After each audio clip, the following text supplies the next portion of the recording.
Hello and welcome to Infamous, the audio podcast. This is Brandon, or Mule on Discord. This is Parker, go by one who parks on Discord. And this is Aaron, I go by Treffenwood on Discord. Welcome back to another exciting episode. I guess we'll jump into our normal media section. You guys watch anything cool lately? I finished House and have not yet picked up a new series to watch. Nice. What was your opinions on the end of House? Yeah, I want to know, does it taper off or does it spike at the end? Because I never finished. So Parker, you haven't seen it? Oh, no, okay. I've watched the first 5 seasons, I think, and then at the time that may have been the end of it. I watched it on DVD, so like as it was coming out, and so you're saying you basically got caught up. Yeah, I got caught up to where it was in season 5, and then I never finished it after that because I was at college at the time and I didn't have cable, so I was. Season 6, episodes 1 and 2 might be the 2 best episodes in all of House. Oh man. Yeah. Oh man. You stopped right before. Not like the entire season got good, but those 2 episodes in particular are incredible. If you stayed with the whole storyline. Yeah. I loved That's season got the 4. Most character development in it. Yeah. Yeah, it's a departure from like the normal procedural that they do, but they really knocked it out of the park there. I thought the end of the previous season was a little like ridiculous and over the top, and I was kind of annoyed by it at the time. But it did. I open agree the door with you. To season 6, right? Say again. I haven't looked up the episode numbers. Are you having an issue at the end of season 7? There are. 8, I don't want to say anything because Parker hasn't. Sure, understood. Earmuffs, Parker. Take your headset off. Okay, la la la la la la la la. Spoiler alerts for House fans. So there's when he breaks up with Cuddy, that whole like finale thing right there. That was really weird for me. Well, he breaks up like didn't seem 8 episodes prior to the finale, and then in the finale he drives his fucking car into her house. Yeah, it's the car thing. Was like this was so beyond the pale unrealistic that I could not accept it. Like it was so crazy. But then it opens up the whole like therapist stuff later, which was really good. Oh, the therapist was season 6. That was amazing. Okay. Yes. Like when he's in the asylum. Like that's yeah, I loved really all good. that stuff. But I'm just saying like the breakup the whole like psychotic rage moment like was just so crazy and out of character. Like even for him it was too far. Like yes, he is by definition a rational human being. Yes. Unless he's an drugs, intelligent thinking person. Yep. Yeah. And so as like a show writer, I can see you writing that scene and in your head it makes sense, but like an intelligent person would never do that because like you don't know if you're going to kill somebody. Like there's a difference between being mad and being reckless, right? Like it was hard for me to reconcile that situation. But as a writer, you know that no one's going to get hurt, so it's like it's easier to accept. Well, except they Lisa Edelstein didn't come back for season 8 for contract disputes. Yeah. So I think they didn't know if and or where the series was going to go. And so I think they thought that was an acceptable series conclusion with the sign off being House down in Mexico, having quote unquote gotten away with it all. Okay, so I'm going to tell Parker to come back now. Okay. All right, so when he got him. Don't you dare. I know, right? No, I because I like the show, so I want to see you watch it too. So. Bottom line, season 7 and 8 are not as good as the first 6. Agreed. But they are not wasted time. It's not bad. It's just not as good. Okay. Yeah, like the soul of the show was kind of gone at that point. It was just kind of like felt like a laborious act they were doing. But it's still House, right? It's the same show. It just doesn't have the same like magic that it had before. Yeah. So what was your thought on the series finale, the final like episode? Trying to remember exactly what happened. Whatever. I don't like plot twists and shit that you can't see ever. Yeah. So the fact that he was, oh no he wasn't, was I think bogus, right? Like I could have done without it. I didn't need them riding off into the sunset. They could have had that without the I'm blowing myself up that I'm not. Right. And so I very much liked the payoff. I did not like how they got there, but I did like the payoff. Yep. Like he should have just left and been like, but your parole is like, fuck it, and just got in his bike and left. Well, yeah, like, they created a problem that then they had to solve in an unrealistic way. It's like it's just bad writing. Yeah. Anyway, but I did enjoy the finale. All right. So Parker, have you watched anything lately?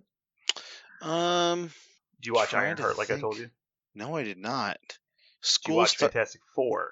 No, school started up again, and like I haven't really had a lot of bandwidth. I've mostly just like sprinted to the end of the day and then, played a little bit of video games, gone to bed.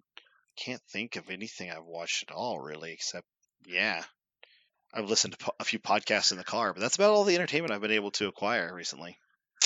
Cool. Well, I picked up a new show that I've enjoyed, which was surprising to me, but so far it's been very good. I like it a lot. I was a huge Dexter fan back in the day, and so I watched the new spin-off show they did a few years ago, the New Blood or whatever it's called. And it's kind of like a retroactive finale to the original show. And it's supposed to be, it felt like it was supposed to be pretty final in the show. I thought that was like supposed to wrap up the series because people were really unsatisfied with the show ending.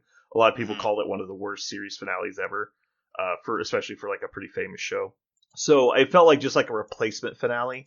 But clearly it got enough traction that they decided to basically reboot Dexter. So there's a new show called Dexter Resurrection where it continues the storyline after New Blood. And then there's also a spinoff show, Original Sin, which is a prequel to Dexter, basically him growing up as a teenager. And so I haven't seen that one. I've seen Dexter Resurrection, but so far it's been very good. Probably not as good as the original, but better than the previous spinoff. I saw nothing, no internet splash whatsoever for a lot of the, other than of course the hideous car crash that was the end. But I have seen a lot of positive hype about Resurrection. I've seen a lot of clips and a lot of people saying they really like it. I was a huge Dexter fan, like season 1, 2, and 3. I think around middle of season 4, I gave up because I was like, I don't see this working out. Like, I just felt like it was losing me. And I'm glad I never picked it up. I never did see the end. I'm willing to take it on face value from a lot of people I know that it was a weak ending and that to finish it would just ruin my amazing opinion of the first 3 seasons. So it's odd to me that you would have stopped middle of season 4 because a lot of people think season 4 is the best. You sure it wasn't like middle of season 3? I'm guessing what number it is. I don't know what number it is. I just remember I could easily I watched season 1 and 2. Yeah, I could easily see you dropping either 3 or 5. 5 is worse than 3, but like they're both not ideal. But seasons 1, 2, and 4 are by far the best in my opinion. And the show does take a step back after that, but it's still good. It's just not the same show. It takes a step back. And the original writer leaves after season 4, so.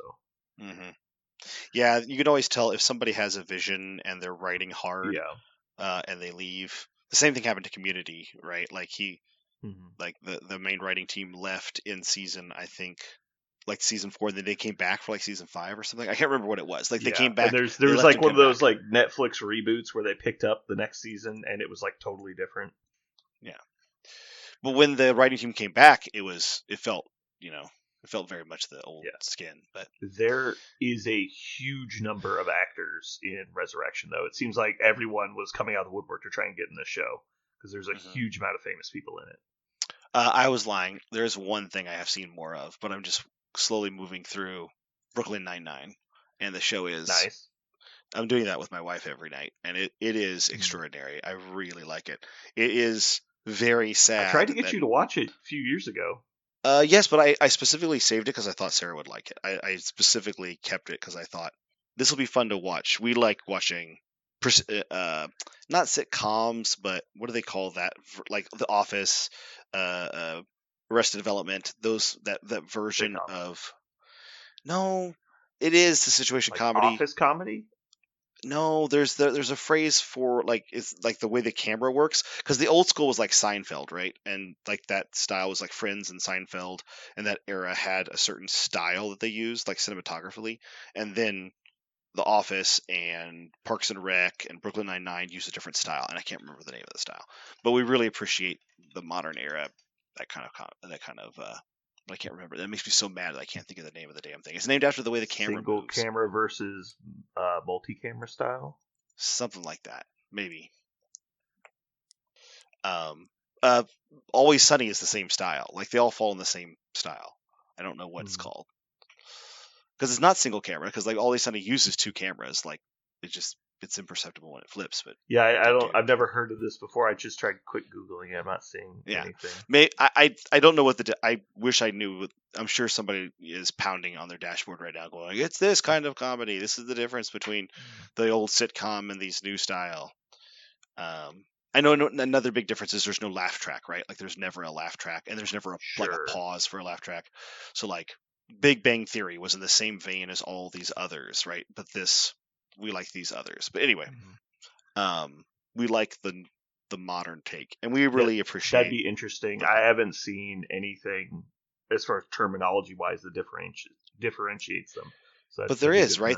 There is like a difference. It doesn't feel the same, like the same show, right? Like I could identify the 2 groups, right? Because you've got the more complex ones, and then you've got the ones where it's just like on set. But it might just be the difference of like filmed in front of live audience and non-live audience, and that's just like the style difference. Because obviously, when you're doing a live audience, it's more of a theater production because the audience is set; they can't move, and so everything is perspective based. Right. And so like the entire scene has to be designed around where the audience is sitting, as where like any of these shows that's on set, they're a lot more free to move around. Right. To create the illusion of presence, right? But anyway, that was a really roundabout way of saying we have a long list of those we're slowly going through. Brooklyn Nine-Nine was the latest one. We're really enjoying it. There's a lot of Brooklyn Nine-Nine. It ran for a long time. And that's what makes me really sad, because Netflix only has up to season 6.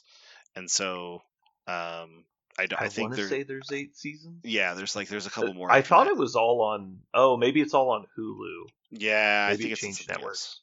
Or I think it might be on Paramount. Maybe, I don't know.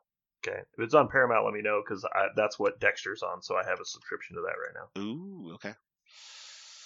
But I think Boyle might be one of my favorite characters in all of. Boyle's pretty funny. Boyle is amazing. His constant. That show's famous. Yeah, that show's famous for having like really specific characters, but also having their characters be relatable. Yes. Also, Amy Santiago is very much my wife. Like a lot of her lines, like when she's like really excited about like organizing binders, and she's really like she understands like that kind of like hyper type A personality, but it's not like I'm like the Monica from Friends she was kind of negative and angry about people not being type A, but Amy Santiago is like super positive, like she's giddy about it. That's my wife. Like she's very giddy about organizing and making sure everything has a file number and folder and color. So every once in a while when she is, especially when she's next to Andy Samberg's character Jake Peralta, like the fact that he's really goofy and childlike and messy, and how him and Amy like work together, it reminds us of ourselves. Obviously caricatures, but the dynamic is similar. We really appreciate it. I think one of the best things about the show is the entire cast is very endearing and like relatable. Like there is no, nobody wants to be this guy. Like every character on the show, like Boyle is the most maligned character, and he's still beloved. Right. Even Scully and Hitchcock are redeemed often. Right. Yeah. It's like. Have you got to the Wing Sluts episode? Yes. we just watched that one. Instead of Hooters, they have Wing Sluts. It's fucking great. And they just served like buffalo wings in giant rusty pails, like of metal buckets. Yeah. It's so funny. It's like, this is obviously, you're going to die if you eat this. But they don't give also, a shit. The fact that Alan Ritchson plays young Scully is just so awesome. Like, as soon as you see him. Also, Craig Robinson's every seasonal Doug Judy episode, I beam with laughter. I'm so excited. The Doug Judy, the Pontiac Bandit. Oh, yeah, so good. Every Doug Judy episode. Also, Jason Mantzoukas, the guy who plays Pimento. Oh my God, he steals every scene. It's the amazing. Second show I've seen him. He was originally in The League. Was the first place I ever saw him. If you ever saw The League, But yeah, he is dynamite in this show. Yeah. My wife can't stand his character, but loves the portrayal. Like she's just like, he is just so bonkers. Oh, and have you gotten to his romance phase? Yeah, we got that. Yeah. Good. Dude, when they're like, when him and Rose are being like aggressively sexual, Yeah. and Terry's like, oh my god, do that somewhere else, like, or never. Like, he doesn't know how to handle it. There's one line that he said that we had to stop the show. We were rolling and crying. It was this is when he comes back, like after he's left the show, like as a regular member, but he comes back as a cameo as himself, and he there. I don't remember the context for it, but he says he says, if you get out there, make sure you if you see a bear, you just kneel down and punch him in the balls. Unless it's a girl, found out that the hard way. It's just like that was the line really fast, and then it went right to another joke, and my wife and I had to pause it. Just the thought that he knew to punch a bear in the balls, unless it's a girl, found that out the hard way. Just picturing somebody just wailing on a female, and nothing happens, and then you get mauled.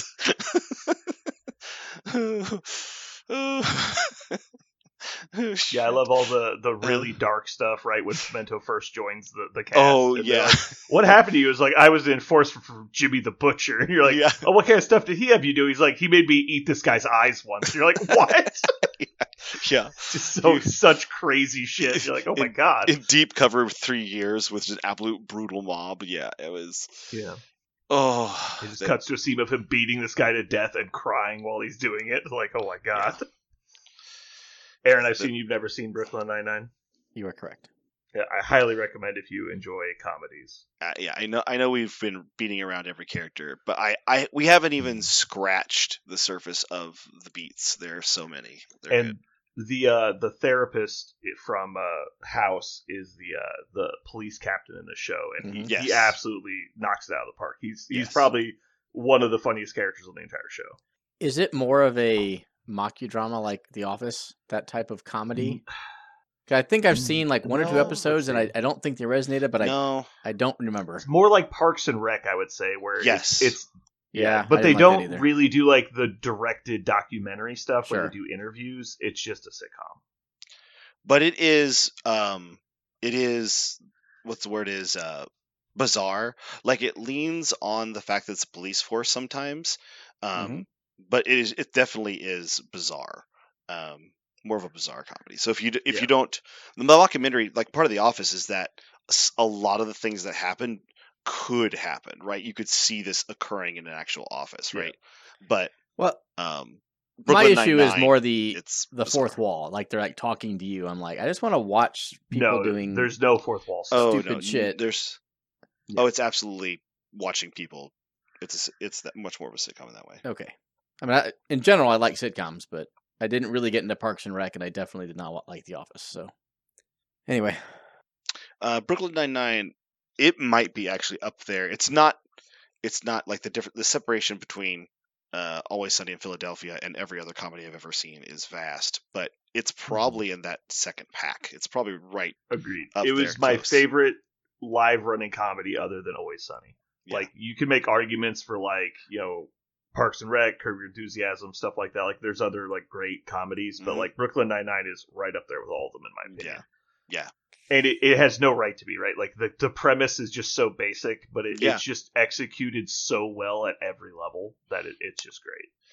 Yeah, I'm excited to see the end of it, because that was the thing that Parks and Rec did, I think, better than any other sitcom that I've ever seen, which is like executing the end like in a way that was very satisfying for every character. So I'm excited to see how Brooklyn Nine-Nine closes it up. I think that it kind of just starts fading a bit on the last season. I don't think they knew how to end it, so they went with kind of an emotional ender, which is fine. I don't have anything against it. It's just like, I don't know that they knew how to end it. They were just like, how can we possibly close this whole thing out? Because we've written so many amazing storylines. But yeah, we'll see. Aaron, I want you to know, while I'm not looking at Brooklyn Nine-Nine, I'm just staring at Flesh and Blood, wondering what I should do. Give me both, man. I need to, I guess, so I finally sat down and were like, okay, let's find out what actual like pricing is, right? Let's see what the difference is, like a budget deck and a not budget deck.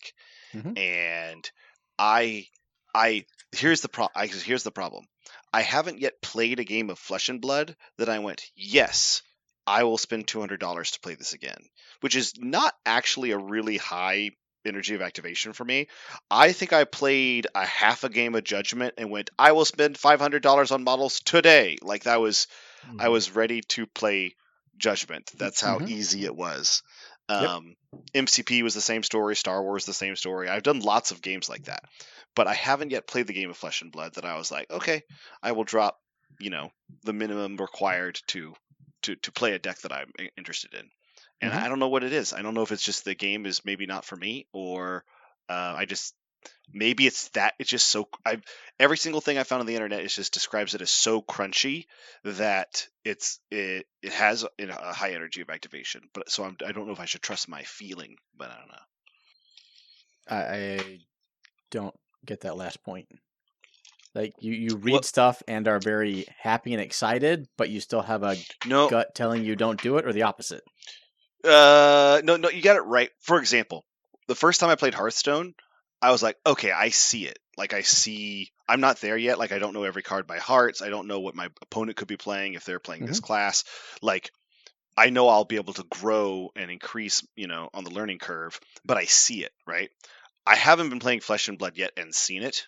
So that's what makes me hesitate not to do it. Does that make sense? Like I don't feel like I've even glimpsed, like, to say that I haven't seen the bottom of the iceberg, I don't think I will. But to see, I haven't even seen the whole top of the iceberg, just the tip poking out of the water. And so that's why I am, and I think it's because, according to what I've read and seen and watched, is that the game is just so complex that I guess I don't know when I'm going to feel ready to start buying things, because I feel like I have enough to know what the game is.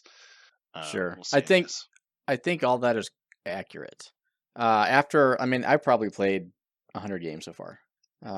Parents grinding games pretty hard.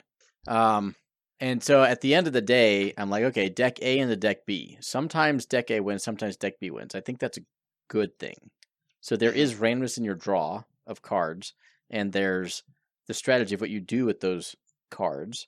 But then because you have a sideboard, right? And so into the other 32 heroes in the game, what do you bring for a sideboard? Why? Right? So understanding the mechanics of the game is very easy. Like that's step one, just the mechanics. And I lied. It's not a level 1 on the scale. I was going to say. It is kind of complex, but once you do 5 or 6, 7 games, you'll understand the mechanics. Then there's your deck. How do you master your deck against a vanilla opponent? That's step 2, and that can take quite a while. And I think I'm there with one of my decks. Like, okay, I understand my deck. Now, what I really need to do, if I wanted to be like Pro Tour competitive, is understand each of the other 31 decks and what they're trying to do specifically against me and how I can influence them. And that makes my head want to explode. And I think that's good, right? If that's a game that rewards effort, dedication, and knowledge, if all you had to do is pick up a deck and play it, it'd be so fucking easy, right? Oh, someone gave me this deck. I'm going to take this to the next event. Oh, I won because it's overpowered. That's not where the actual power lies. So you have to have the deck in order to compete, but you're still going to get your shit kicked in unless you understand the actual game and all the nuances therein. And I feel... Go ahead. That's either good or bad for... You could either like or dislike what I just said in terms of being excited for it, but I'm pretty sure that's very accurate. Yeah. I have noticed that, like I said, a lot of the TCGs and CCGs I've ever played, the number of times I played versus the number of time my knowledge of their deck was important was not extreme. I guess what I mean by that is every once in a while I would be playing against someone and I'd be like, oh, because I know their entire possible deck combinations, I know that this card is the best card right now. And once I got to that level in each of those games, even when I knew that, it wasn't actually always affecting my decision, because the best card was the best card in my hand, period, full stop, right? Like, I just played the 4 mana card because I had 4 mana and it was the turn to play 4 mana cards, for example. Every once in a while, I would be rewarded for knowing exactly what my opponent was doing. And I feel like this game, Flesh and Blood, so far, and what I've noted, what I've been able to do, it seems like that is not the case. You are constantly being rewarded for really effective analysis of your opponent and what you're doing back and forth. Like 75 you running your deck, 25 what your opponent does. Yeah. Brandon? In my experience, I haven't played Flesh and Blood before, but I very much dislike Magic for exactly the reason Parker said. So rarely will you knowing what your opponent has available and can do affect your decision process, because so often just because I know what you're going to do doesn't mean that my deck has a way to interact with it.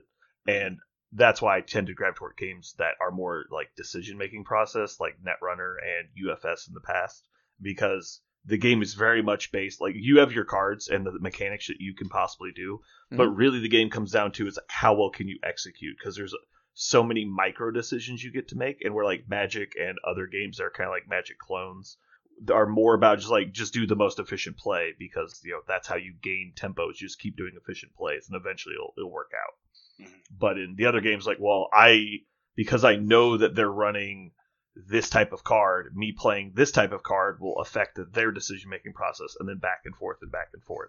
A lot like the judgment interactions. Like, well, if my opponent's going to be really aggressive, I have to be really aggressive back at them. Like, kind of stuff like that. So let me. And I think Flesh and Blood has that ability in it. That's all I was trying to say. Since we're on the subject, I'll give you the example. The deck I'm playing right now, so there's like 20 different classes. I'm playing a warrior class, which is like dual-wielding daggers, but not assassin. They're a little different. Anyway, basic Flesh and Blood, you attack, and then you defend, and then you attack, react, and defend, react. And after the first step of defense, the defender can no longer play any of their defense cards. Only if they have a special defense react card can that be played. Mm-hmm. So, again, most classes will throw a big attack out, or a small attack, whatever the case may be. The warriors don't have almost any attacking cards. They put their dagger forward and say, what are you going to do about it? Because all of the warriors' damage increases are in the attack react step. So now you as the defender have to decide, how many cards am I willing to put forward here to defend? And if you defend with too many, I just don't. Yeah, hoping. Right? I'll swing my second dagger and stack them onto there. But the actual guy I'm playing has a mechanic where he gets tokens, and if he ever doesn't play a draconic card on a turn, he loses them all, and it's basically game over. So it's also the mini game of me having to keep that token stack up while the opponent tries to negate my ability to do so. So it's not just, I play damage, you block. Okay, your turn, you play damage, I block. Right? That's very ones and zeros and binary. And the game is much more nuanced below that. Again, for good or bad, there is a lot of complexity beyond learning the mechanics of the game. Yeah. My biggest turn off on the game personally is that you only have like the 4-card hand size, and I think that's a little restrictive. Just because you have to make decisions with very little information in Flesh and Blood. Like, if you've got 4 cards in hand, and like you said, the warrior comes in, he's like, he attacks with the first dagger. It's like, well, I can either throw 2 of my cards in my hand to block this, or probably take a bunch of damage if I don't, and then hope that my opponent doesn't have a way to follow up with more damage, and then end up burning the rest of my hand too. And so you're putting this really weird choice where Parker's point comes relevant, where like, well, if you know exactly what their deck is doing, you have a lot better insight into what their plan is, and then trying to make it to your turn, and then if you can swing back. So to me, it kind of just feels like both people are just kind of punching each other, and you're kind of making hard choices left and right, which is fine. But I want to be able to like have a strategy more of just do the best I can with the 4 cards I happen to draw. And so that's why I haven't gotten into Flesh and Blood yet. But I'm sure that is also a very uninformed opinion, because like I said, I'm not very versed on it. I'm still at the very intrigued step. Like, I'm not trying to sell you on you should play Flesh and Blood. Mm-hmm. My remarks are trying to explain in my 1.5 weeks of playing what I think it is. And I've spent $0 so far on Flesh and Blood. I might spend 600. I might continue to spend 0. I don't know. Mm-hmm. Yeah, that's exactly where I'm at right now. I mean, yeah, like you guys are playing on the like virtual simulator thing, right? So you basically don't have to buy cards. Like, that's a great way to figure out if you like the game or not. A, do you like the game? B, what type of list archetype do you like? Like, you could be like Jeremy and just be like, here's $4,000. That's hyperbole. He didn't spend $4,000, but like, give me a deck, right? Like, how do you know you like that deck? Like, there's like 32 fucking heroes, man. Why'd you just pick one? And you can do that, right? Like, I like the art in this card, and then $4,000 later, like, it's not me, right? And that some people do that. I kind of admire them. because they understand how to live Jeremy's- life and enjoy it.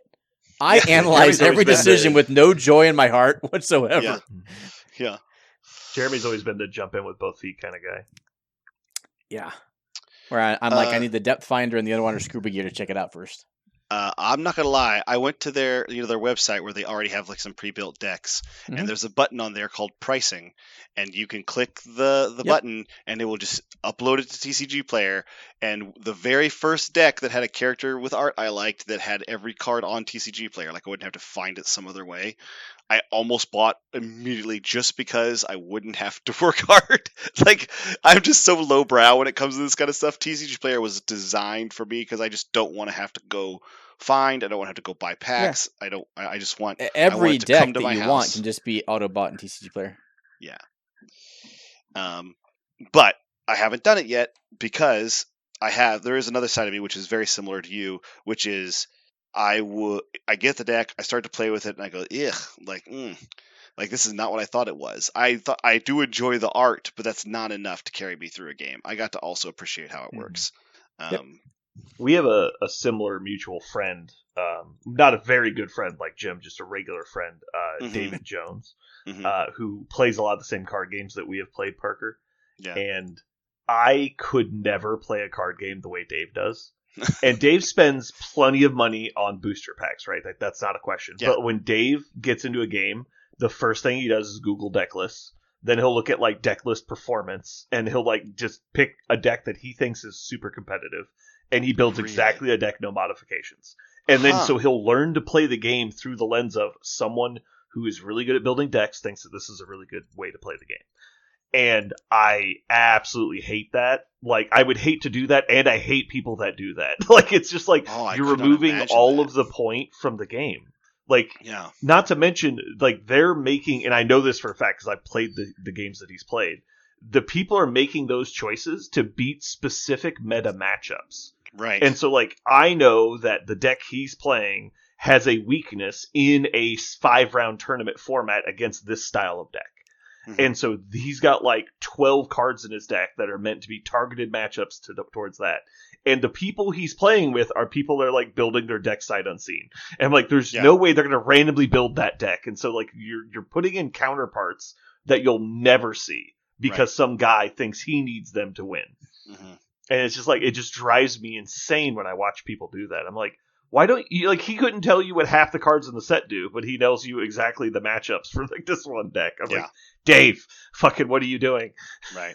And so that drives me insane. So when people are like, I looked up this deck list, I'm like, yeah, that's a way to play. And obviously you guys are doing more research than just finding the best deck and buying it. Like, I know that's not what you're doing. Right. But it's just like, I could never buy singles for a single deck and then start playing it. No. Like, I would have to at least get a base of commons and then like try to hodgepodge my own thing together. And then once I understood the game, I could see like buying a specific deck that you want to play. Like, I get that. One of the things that I do like about the TCG Player option, one of the reasons why I've been clicking on it, is I just wanted to see what was the price, because that's one of the things that's been tossed around a lot about this game, and it never, my hand never hovered over the buy button. It crossed my mind when I saw all the cards were available. I was like, it could be done, but I mean, it's not. You can buy whatever you want, right? But at the same time, I was just kind of like, when you play this game, and the card list I was looking at was not just the base 60 deck. They had put like 80 or 90 cards on the list, because they're like, if you want to do others, there's lots of alternate stuff. And so I was buying all that stuff, and it topped out at like $240. And I was like, okay, that would be cool. I would have a lot of stuff to play and mix and match for a little while, and tweak it and adjust it, and eventually maybe get some more commons and uncommons and kind of flesh it out. But I mostly just wanted to know what's the difference between budget and not. And it is a lot in Flesh and Blood, which is to be expected in a game where, certain cards could be played over and over and over again, and so they have a lot of value. But anyhow, I still don't know, but I need to play more, and we'll find out. So my daughter goes off to college in 1 week from today. And we are feverishly attempting to finish our campaign of Gloomhaven Jaws of the Lion before she leaves. So oh, that's fun. So that's what we did all day today. And we have booked for tomorrow. We have, I think, 2 scenarios left. So hopefully we'll knock that out tomorrow. Because then I'm gone for 4 days. I get back, we have like 2, and she'll be busy like packing and shit. So Very going off to college. Yep. I don't know if we ever talked about this, but when we were discussing the possibility of children, me and my wife, I had a really hard time explaining to her how I foresaw myself as a dad. And she's like, what do you mean? Because she had this image of this very close, kind of passionate parent. And I'm just like, no, I'm like their partner. I'm the mentor. I'm the protector. But my job is to raise them. And I'm excited to do that job. I'm also excited to retire from that job. And she had a really hard time. I was like, this is how I framed it for her, and then it clicked and made sense. I was like, when we see them off to college or into their apartment, whatever it is, when they fly the coop and we help them, you are going to be weeping as you walk back to the car, and I am going to be strutting because I will be very proud and happy, and you will be very sad. and she goes, okay, I get it. Like, that's it, right? Like, that's the difference between us. So I'm curious, Aaron, what do you project you to see yourself? Are you going to be the proud? Are you going to be the sad? Are you going to be somewhere in the middle? What do you think? 60% proud and 40% apathetic. Is that a possible? Yeah. Okay. Because I'm not there, so I don't know exactly what it'll be. This was my projection 11 years ago for myself, so I didn't. So my standards are so incredibly high. Like, people go celebrate their kids' high school graduation. I'm like, really? This is an expectation, not a celebration.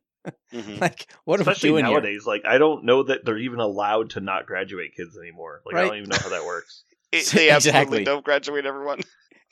I don't know. Like, I've been talking. Like, I know there's like you basically can't fail kids anymore. Like, I could totally believe they won't give you a diploma like when you're done. But like, all right, that was 12 years, goodbye, and they just don't hand you a diploma at the end. Like, I get that, but yeah. So I'm not super proud she's going to college. I am to some extent, but I'm very happy for her. I'm very excited for her to get to live her life outside of our shadow, if that makes sense. Yeah, I've been a big proponent of not pushing her out of the nest, but treating her like an adult, making her own decisions and living with the consequences. So I'm very happy and content as a father, having done what I think is my job. She's leaving our house, not pregnant, not having gone to jail. So, what else do you want from me? Yep. Nothing. I was curious. 40% apathetic. That's interesting. I guess we'll see. I'm thinking of myself now. I'm not thinking of you. I have no judgment one way or the other for you. You can judge me all you want. No, I don't get to. But so we're taking her to Mizzou, and they have Family Day on September 13th, which is like 2.5 weeks after we drop her off. I'm like, we're not going back, right? My wife's like, yeah, and I'm like, I think you're going back by yourself. Like, yeah. I don't need to like play show and fucking tell with the dorm room. Like, no, we're done. Here's money. Get a fucking degree. Like, I'll see you at Christmas. Let me know if you need anything. I'm with you there. To give you an idea of how seriously I took any of the pomp and circumstance, my wife was mortified by this story. I was told I had to go to freshman orientation when I started, and I found out what days they were, and so I went to the very first moment, because they handed you an itinerary like when you walked in. I looked at the itinerary and I said, okay, we're scheduling classes 3 days from now at 2:00. All right, I'll see you on Thursday. And I turned around and left, and I just did something else. I came home, and Mom was like, how's orientation? I go, it was fine. I got to go back on Thursday. She's like, okay. And so I went back for scheduling only. I skipped everything else, and it was like a week-long shenanigans. And I came back, and I walked in at 2:30 because that's how I rolled, right? Late. I walk up, and I see this enormous line wrapping around the ELA building, the English building, and the 3 computer labs that were there at the time were totally full with hundreds of people in line. And so I'm standing there looking at these 2 lines on either side of me, going to these 2 labs, And then I look right in front of me, and there's a little tiny room with a glass wall and like 4 computers in it, and there's only 2 students sitting down, and there's like 3 adults in there. And I walk in, I was like, "Hey, can you enroll in here?" And they go, "You can if you're in the honors program. Are you in the honors program?" And I went, "Yes." And so I just sat. So I just Checks sat down. In the mail. And so I just sat down, and I enrolled as an honors student at KU, never having applied, never told anyone I was doing it, and I just did. I was an honors student for the first year and a half because nobody told me I couldn't, and and as it turns out, nobody asked me questions, and so I just I'm did it. supposed to be getting out of jail today. Yeah, exactly. It was totally idiocracy. And when I told my wife that story, she was mortified. She's like, I sat in that line, that hot, humid air, like breathing everybody's mouth for like 3 hours. And I go, yeah, that was dumb. You should not have done that. There was a much shorter line. But that's how I feel about all that kind of stuff. Like, is I go, they're just gonna make us go and wait in a line for something that doesn't matter. Can we just like skip ahead to the front where if she graduates, and even then I don't want to watch the ceremony. Can I just watch her walk down the hill or through the arch or whatever it is, little tradition they do? We'll take pictures and then we'll go out and eat. Like, she can keep her gown on. It'll be awesome. I will never go to somebody's graduation. That is the stupidest thing in the world to me. Like, I've only been invited a few times. I'm always like, why would I want to go to that? And they're like, well, it's like a celebration. I'm like, nah, I'm out. Sorry. Like, I'm definitely not going to that. My cousin was like, why aren't you going to like your nephew's graduation? I'm like, because that sounds dumb. If my uncle had come to my graduation, it would have been really fucking weird. I didn't. I went to there was a commencement ceremony where I got my, actual thing. I didn't even know that I was supposed to like tell someone how many people were coming. Nobody came to it. It was just me. I went with my friends who were graduating with me, but like none of my family went. And then when the big walk across the stadium ceremony that they had, I totally skipped that. My friends and we went and like just did things across campus for the last time, like stood in the fountain, rode rails, the different just goofy junk to celebrate, and then we went and had a party at our own place. That was a ton of fun. But my parents knew that I graduated. That's the extent they understood. It was like, oh, good, you graduated. We'll see you on Sunday. We'll have a dinner. Like, that's what we did. But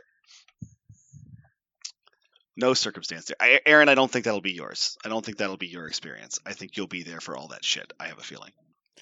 It's really hard to have an excuse to not do something when you don't work. Yeah.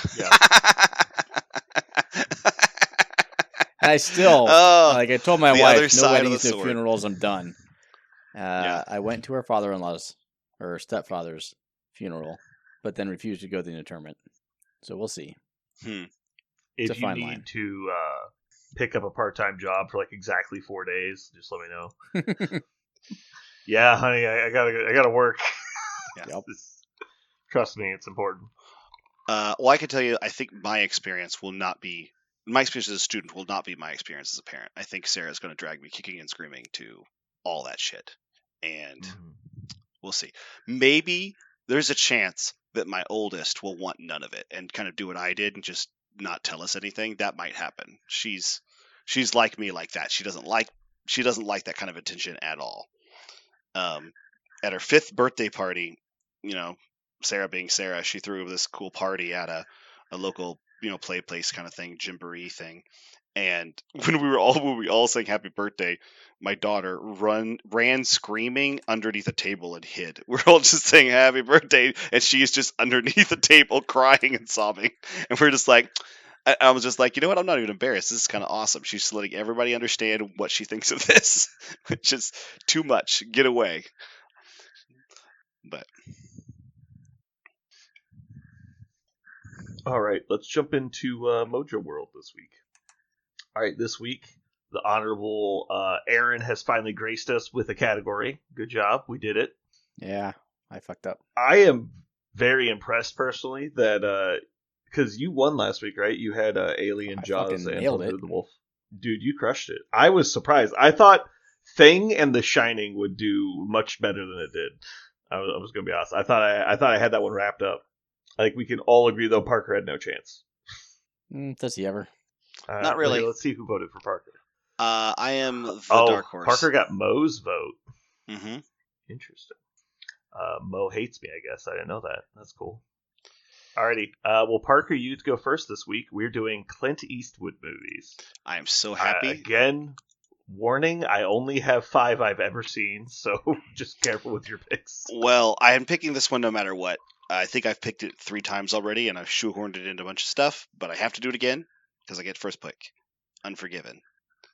I mean, this should be pretty easy, because the 5 I've seen are terrible. So, all the good ones are not on my list. Alright. Aaron, you're next up, sir. No, you're next. I have to go last. Oh, yeah, I am next. I put this in the wrong order. Great. I get to pick a movie. All right. I'm going to go with, by far, the best movie I have seen of this person is The Mule. Mm-hmm. Yep. That's the best one I've seen. This is going to go well. Hell yeah. Aaron, you're up. What is your second best one? I don't think you remember how we do this. No, your last pick. You go twice. You go twice, Aaron. That is me. You screwed me up. Oh, wow. I did screw you up. He just doubled down and said, you don't know how to do this. Foot, meat, mouth. We are going to do The Outlaw Josie Wales. Damn. And Dirty Harry. The original? Yes, number 1. Okay. None of those were on my list. Good. Strong. All right. Outlaw Josie Wales was my strong second, so I'm a little sad, but we'll see. Pick number 2. I'm tempted to not pick this one because of the extreme racism in it, but I'm going to go with Gran Torino. All right, Parker. All right. I'm a sucker for a sports movie, and I like the sports movie. Trouble with the Curve. I like Trouble with the Curve. And that's actually on my watch list. Yeah, it's good. And I'm going to go with my second favorite classic Western, The Good, the Bad, and the Ugly. All right. So far, no one has picked any of the other movies on my list. Doing quite well. Mm-hmm. But this is the problem. Now we're in the dregs. So I'm going to pick a movie that I know that Aaron was going to pick with his pick. Don't. Space Cowboys. Fuck you. Spite pick. Got him. I can't believe Aaron didn't say that first, actually. I know, right? Surprises me. The other movies are empirically better Clint Eastwood movies. Exactly, like, right? But I'm pulling the Aaron. I'm taking yes. the random oddball. The random quasi-comedy. Actually vastly underrated movie he appeared in, yes. Yeah. So I'm mainly just, like, I know I can't win, so I'm just taking away fun from other people. That's, like, my go-to. So I'm not going to pick another of his early Westerns, despite the fact that there are several good ones to choose from. We're going to go with $1 Million Baby. There's so many good ones. Which one did you say? $1 Million Baby. Slightly different than $100 Baby. That's the Always Sunny episode. Yeah. $100 Baby is the best version of that story. Yeah. Gosh, that was so funny. The last like 30 seconds of that episode are just, I cried. I laughed so hard. Because of the movie $1 Million Baby. If you hadn't seen the movie, it would be just kind of interesting. Like, it'd be like, I guess. But man, after you've seen that movie, it's brilliant. Cool. I was amazed. I still have 2 movies on my list here. All right, so the 2 I didn't pick, I have Every Which Way But Loose, because I liked monkeys when I was 6. And then I don't remember a single thing that happens in that movie. And then finally Dirty Harry and the Deadpool, which I also saw when I was 6, and I have no idea what happened in that movie either. Every Which Way But Loose. I was wondering if someone was going to say that movie just for gags. Hell yeah. Do you guys have any honorable mentions? I know there's a lot of dollars movies. Yeah. It's arguable which you prefer between the 3 of them. You already chose the third one, so. Oh, is that The Good, Bad, and the Ugly? Yeah, that's $3. That's the trilogy. Yep. That's the third one. Mm-hmm. Okay. I didn't know that. And the Line of Fire, I like. Yeah, I thought Good, Bad, and the Ugly was a standalone. I didn't know it was a part of the trilogy. Cool. I cannot wait to get eviscerated on our taste in Clint Eastwood movies, because we definitely left some movies off this list. Sure, there are still some bangers on there. Like, there's some good movies on here for sure. But I'm quite certain if you did a top 10 list of Dirty Harry movies that was voted on by the public, we would miss the top 5. Like, top 5? I don't know if it's top 5. Oh no, we have probably a couple from the top 5, but like we would miss half of the top 10. Yeah, I'm willing to consider that. Quite certain Space Cowboys doesn't break the top 10. We only pick 9. Yeah. Yeah, you're not wrong. Alrighty. So thank you, Parker, for getting your D&D availability put in, and in honor of that, I have a D&D dad joke for you. Oh, ooh, okay. I don't know if you knew this, but many players misspell rogue as rouge. But when your stealth is that high, it's hard to keep track of you. They put the U in the wrong spot. It's a really...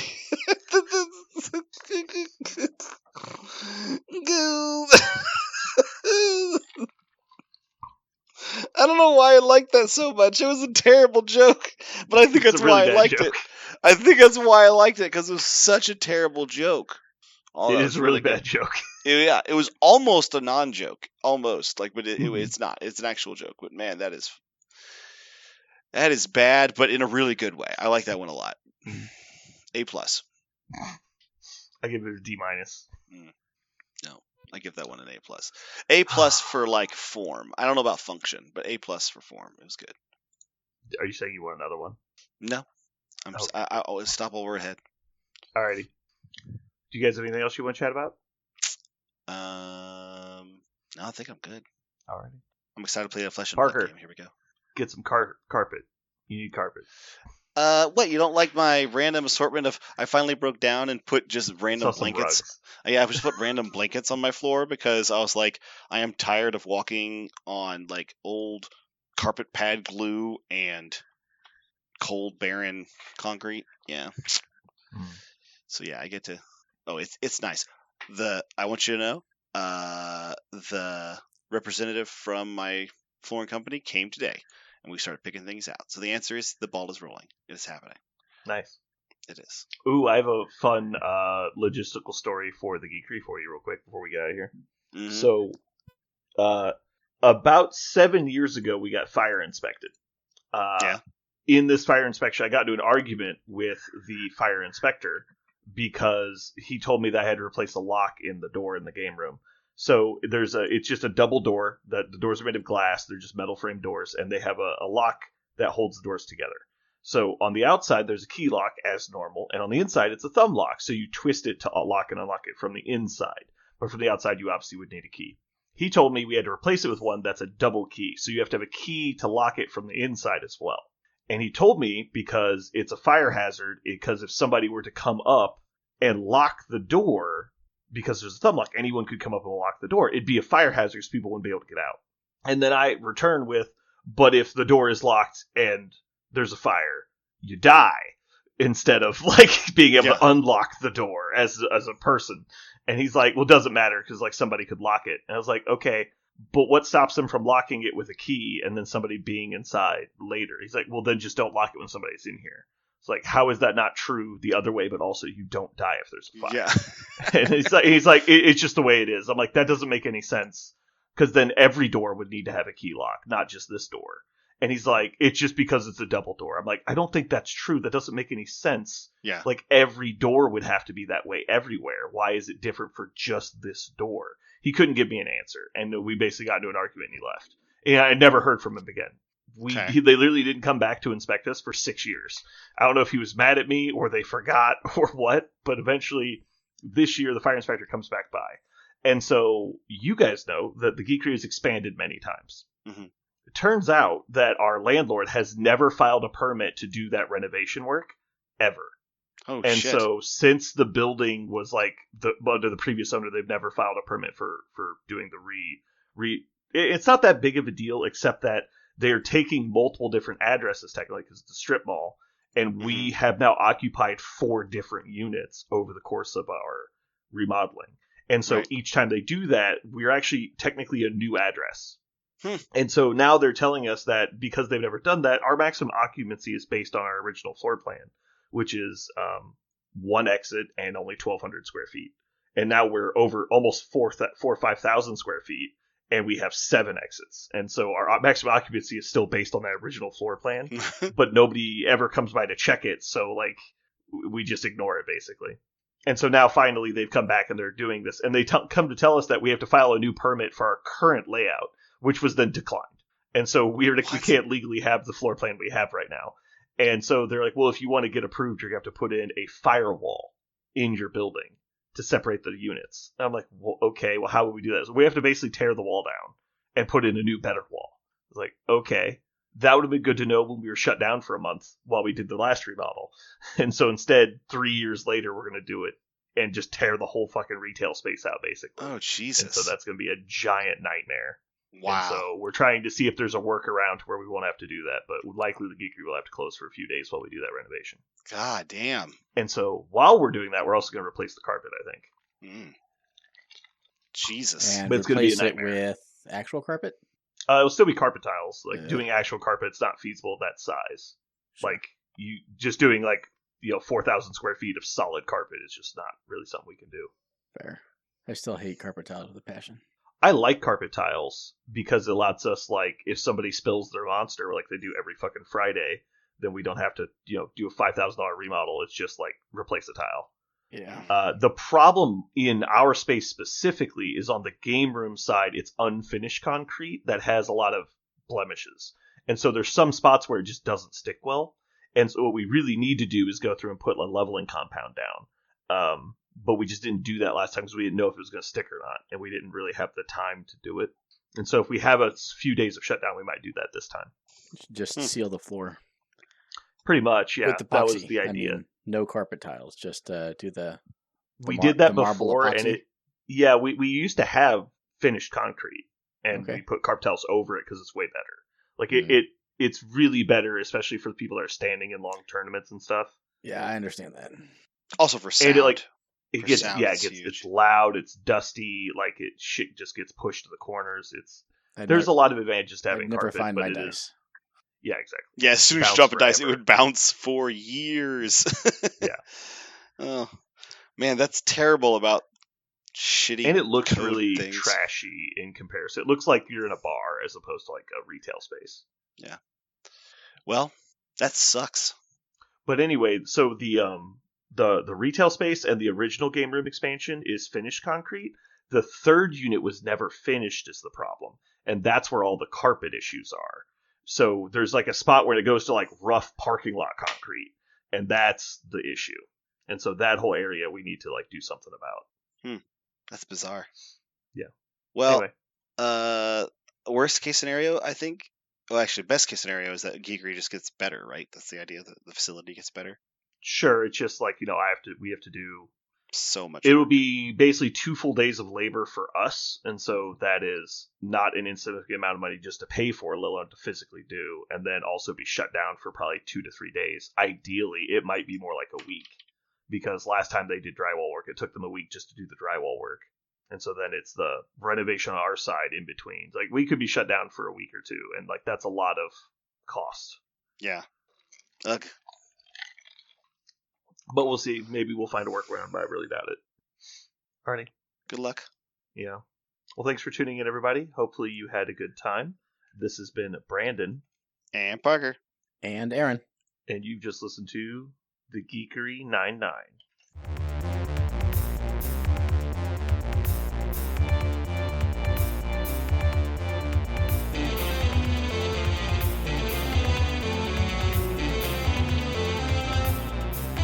So what are we going to call this thing? I got it. Okay.